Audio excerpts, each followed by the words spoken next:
Hello and welcome to this astrology podcast about the growth and change in the lunar cycle between the full moon on January 17th, 2022 and the new moon on February 1st, 2022. Thanks so much and let's get started. Great, so here we are. And as you can see in this full moon chart on the 17th, just a couple days ago, the sun was just past conjunct with Pluto as the moon was coming around. And coming off the solar conjunction with Pluto at the point of USA's natal return, because natal Pluto, excuse me, this 27th, 28th degree is exactly where Pluto was in 1776. And at the cultural or national level, Lady America is experiencing a rebirth, like a new awakening as a phoenix. So there's a bit of a fire, there's an alchemical burning off and ascension process that's symbolically happening, I would say. And this shape here is a bowl shape, but it's without the moon. So what does that mean? So a bowl between Mars and Uranus without the moon, I might ask, what does it mean to harmonize with nature?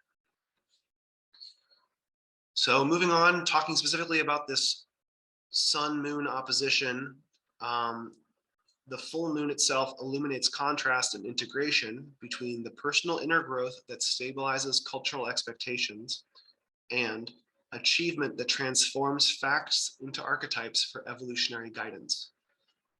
In other words, recognizing stability in larger forces in the light of broader patterns and using those patterns for guidance while the path itself is less clear. Because Mercury is in retrograde, and Mercury in retrograde is about to transit over the new moon and Pluto during this phase. So yeah, I'll say that one more time about the full moon. It illuminates contrast and integration between the personal inner growth that stabilizes cultural expectations and achievement that transforms facts into archetypes for evolutionary guidance. In other words, we're recognizing stability in larger forces in the light of broader patterns and using those patterns for guidance while the path itself is temporarily less clear. It's kind of going back to think about what it means to kind of become something and crystallize around what you're becoming. And I'll talk more about that here in a moment. But Mercury at the previous new moon on January 2nd was in the first degree of Aquarius. And now in retrograde from the 10th degree of Aquarius over here, and going back to the 25th degree of Capricorn back here. It transits the sun, the moon, and Pluto in this phase, and then reconnects or rejoins with Venus, our internal facing values, and Mars, our external facing action, but both are personal planets. So I would say that as Mercury is going back and rejoining those Mercury and Venus, those other personal planets, while on the other side of Pluto from all the rest of the planets, as we see here during this segment of the lunar series, lunar cycle, it's like going back to remember what's really important to you at the soul level. And I don't just mean you, I mean like you, like humanity, because this is a global lunar series kind of thing. So it means both, global humanity and individual humanity. So with Mercury in retrograde, it will have, we're going to talk about the transition, more about the transitions. So Mercury in retrograde will have retreated 15 degrees, or which is exactly half of a sign, or 1/24th of the whole zodiac. So transiting the sun, the moon, just before the new moon conjunction emphasizes awareness of what's being let go of, and Pluto emphasizing awareness of cultural transformation for any being with relationship to 27 or 28 degrees Capricorn, and 27 or 28 degrees of any Earth or cardinal sign. So if you have planets in 27 or 28 degrees of Earth or cardinal signs, you will be feeling this also. But I imagine if you have those, you might feel kind of a connection with America anyway because of that founding place. That's a whole other different thing though. So Mercury and Venus, let's see here. Mercury and Venus in this transition to Neptune and Pluto. New cultural impulses support distinctions and what we're individually needing to anchor into and take advantage of within the larger context of growth into a more transcendent and immortal kind of embodiment. Wow. So Mars itself is transiting the galactic center over over this part of the lunar cycle, from 25 degrees, 26th degree to the 6th degree of Capricorn, and the galactic center is at 27, 28 degrees Capricorn, or sorry, 27, 28 degrees Sagittarius. So Mars is right there. And it will be the theme of that idea is that it's taking deeply informed personal impulses into the realm of powerful activity and how it can infuse social change. I might think about that a little bit differently. I would say that it's like kind of circling, it's passing in front of the galactic center and taking deeply informed universal impulses into the realm of powerful personal activity for infusing social change from the individual out. So Venus turns direct and Mars has moved into Capricorn, as I was just talking about. Venus went from, retrograde at the full moon, and it's going to direct 2 degrees behind it at the new moon on February 1st. And values, so what I might say about that kind of overall theme is that values reclarified to support future generations inspire aggression based on a strong desire to prove group worth. And this will all kind of tie into the theme that I'll talk about maybe perhaps as we go along, but I might as well mention since I'm here. And that is that the theme of this part of the cycle is that we're awakening to new meaning and new missions, not just personally, but also culturally. Awakening to new meaning and new missions. So back again to the transitions that are happening over this part of the lunar cycle. The moon conjuncts Mars, Venus, Mercury, and Pluto before the new moon conjunction, adjusting and unifying a personal approach to cultural transformation, including everything Lady America touches. So I mean that in like a global economic kind of way. The moon conjuncts all those planets, adjusting and unifying a personal approach to cultural transformation. Jupiter is bringing in waves of parades that assert group responsibility and summon individual action. That's part of its placement here in the 8th degree of Pisces. So there's like a showmanship to it. So moving on, Saturn. Saturn is from the 14th degree of Aquarius into the 16th degree of Aquarius over here, and it passes through the power point, which is the midpoint of Aquarius, which is like the midpoint between the cardinal signs, and it offers us a challenge to a positive attitude. Depending on what you're into, it seems like a lot of the economic engines are going through kind of a reaccumulation, and maybe some of the political things might be going through a bit of a reaccumulation or a consolidation phase. And in the midst of whatever kind of turmoil we might be experiencing, it's a challenge to like a good attitude. It's a challenge to having a good attitude. So Saturn's movement supports us to see patterns in our social structures, think about agreements and compromises, how they're similar and how they're different, and then move from an inspired individual response to what we're contributing to structures that help us manage our activity towards our larger roles in the world. So, what are we contributing? Straightforward.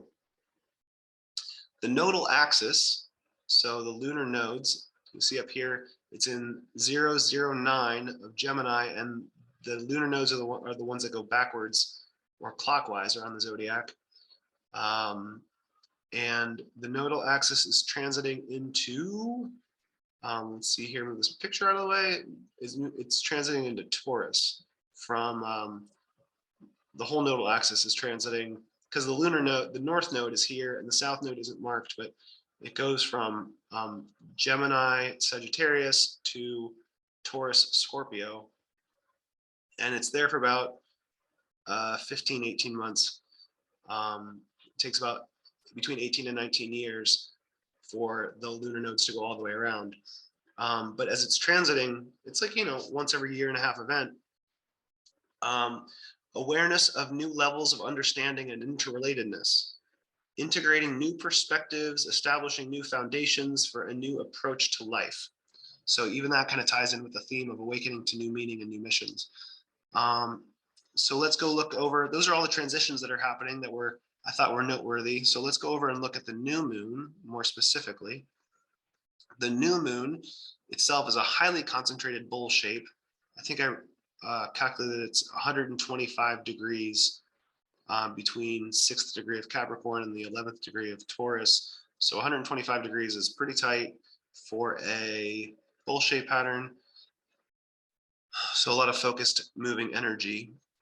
And highly concentrated. So the new moon is highly concentrated bowl shape, sandwiched between planets of our personal mission and the speed of insight. So personal mission would be Mars, and speed of insight would be Neptune up here. The midpoint of the bowl is in the 8th degree of Pisces, and which is super conjunct Jupiter. And if you've seen a couple of these episodes that I've done here in the last month or so, I've mentioned this. And I will be continuing to mention this, and this will get more interesting in the coming next several cycles of this. But as for now, the midpoint is just ahead of Jupiter. So it kind of feels like things are just out of reach. The theme of that 8th degree of Pisces, where it's conjunct Jupiter, the power to expand off what's been condensed and consolidated. A new mental, emotional, or cultural awareness with Neptune here, a foreshadowing cultural growth through an evolutionary crisis. And the Sabian symbol for that midpoint is a girl blowing a bugle. And the keynote is a call to participate in the service of, a call to participation in the service of the race as an evolutionary crisis approaches. So as we are able to rise to the call to action, rise to the call of action, power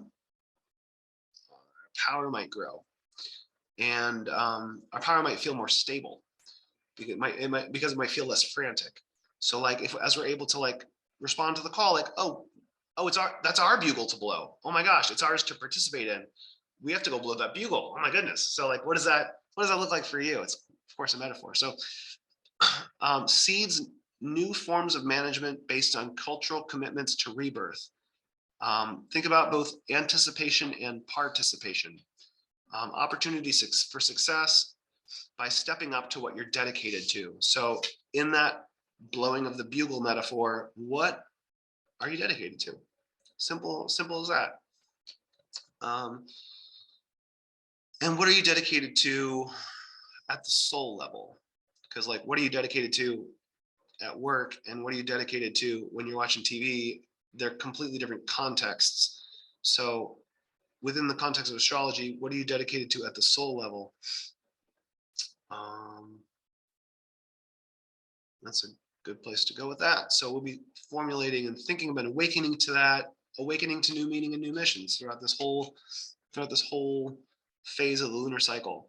So another really interesting part of that is that Uranus has stationed and turned direct. It's been in retrograde the last couple months. It's the new moon conjunction is in a waning square to that newly direct Uranus, which brings awareness and meaning that creates a refined sense of values for moving forward. The new moon itself, coming up on the 1st, seeds the anticipation that inspires individual responses to new evolutionary urges.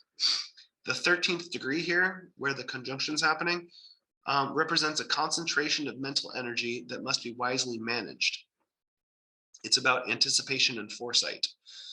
And a good useful metaphor for this particular point is a barometer.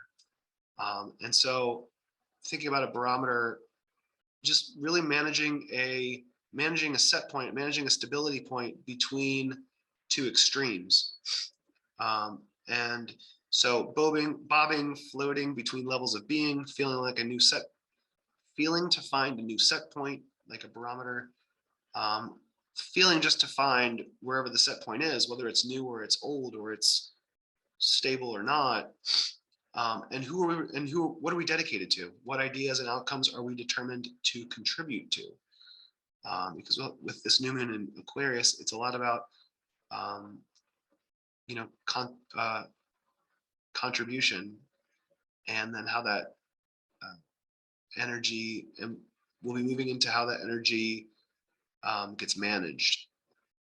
So that's where we're at for now. Thank you so much for joining me for this podcast, and please feel free to comment, like, and share. All right, have a great day.